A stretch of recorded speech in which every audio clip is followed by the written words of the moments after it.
Hey guys, Brandon here with Exotic Diecast with another review. This one is on the GT Spirit Porsche 911 991 GT3 RS. So this one I unboxed not too long ago. This is one that you can pick up on Amazon for, I believe, under $140. And they make it in this beautiful blue. I don't know the exact blue. It could be Mexico blue, Riviera blue, something like that. And they also make it in white. And all of them have the gray wheels with the yellow calipers, signifying the carbon ceramic brakes. Black interior with the yellow stripe on the steering wheel, so they're all like that. It's just blue or white. But anyway, I thought we'll just get into it.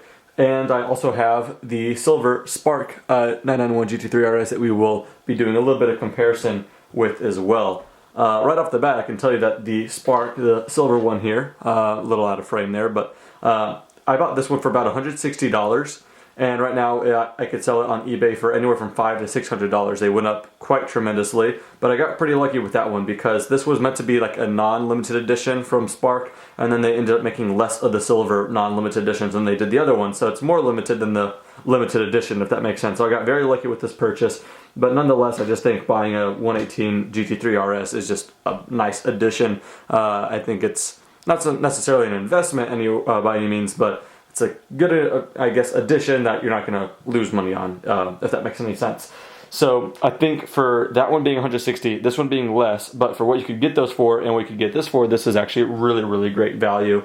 So anyway, and this one is actually different to this one. It's actually limited edition, and you can see on the bottom here it says GT Spirit 911 GT3 RS, and then it says mine right here has a little chrome emblem or plaque. Says 795 out of 2,000. So they're making 2,000 the blues, I think 2,000 the white, and then GT Spirit should be done with the GT3 RSs from what I know. So yeah, they're pretty limited. I think 4,000 of these are going to be made overall. So if you want one, I would suggest jumping on it, and hopefully by the end of this video you'll see why it wouldn't be too bad of an idea. We'll start with the front here. Headlight detail is actually very, very nice. It is different to the headlights in the Spark.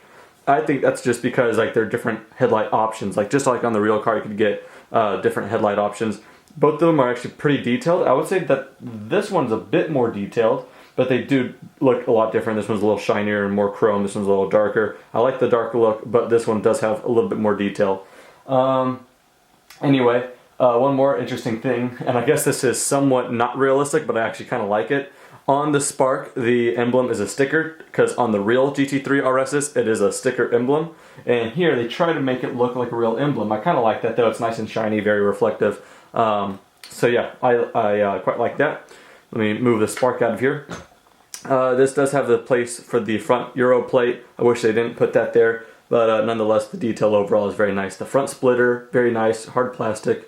The mesh in the intakes and the grille, and even right here, the air outlet. Very, very nice, just very three-dimensional. It's not like one piece of just plastic plastered over. It just looks very, very nice. It almost looks like you could see through there.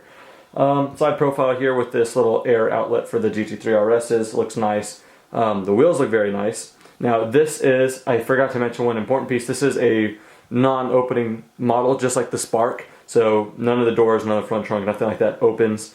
So with that said, these wheels don't rotate, as you can see. So it's not like the brake calipers would move through it, but let's just, or not the brake disc, I mean. The brake disc though, carbon ceramics, they look very good, and the yellow calipers stand out quite a bit on this darker gray wheel. Now the tires themselves are actually very, very nice feeling. They're very, very sticky and tacky, kind of like Auto Art's C7Z06 and stuff like that, or they're, you know, cup cars and all that stuff like the C7R. If you have any of those models, you'll know the kind of tire feeling I'm talking about. It's very sticky, kind of realistic. Every single time you pick it up and you feel the tire, feels very, very sticky. Let's see. So, side mirror, good detail with the two-tone black and blue. Door handle, very nice detail as well. Multiple pieces to make that. It's not just like one piece. This inlet here for the air, you know, it's not too deep, but for a model car, it's nice. I'll get a close-up so you guys can see what I'm talking about. Rear wheel, very nice as well. Now looking at kind of like this three-quarter view, tail light actually just dead on here on the back. GT3 RS sticker emblem looks nice. The wing looks very nice with these kind of pillars holding it up that are actually pretty tough as well. They're not flimsy by any means. Center exhaust in black looks very good. Outlets here. Taillight, very good taillight detail, actually kind of nice and three-dimensional.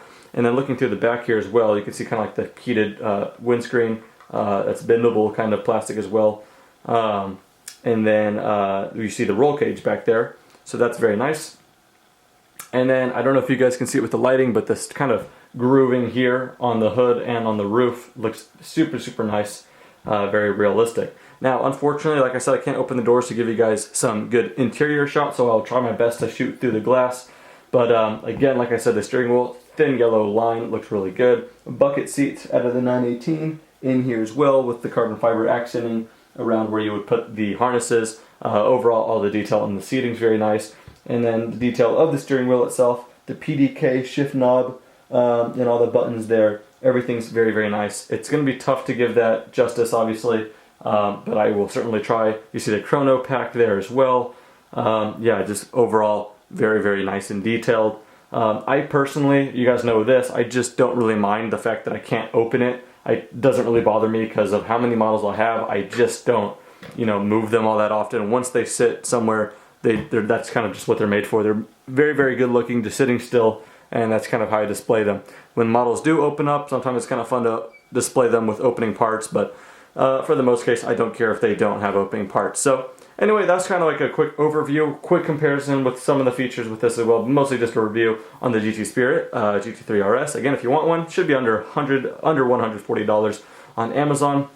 So check the link in the description and the comment section, and I will link you guys to where you guys can pick that up. And if you do, let me know if you did, and tag me in it on Instagram. The Exotic Diecast Instagram is just that, just exotic underscore or whatever the hash, and then Diecast.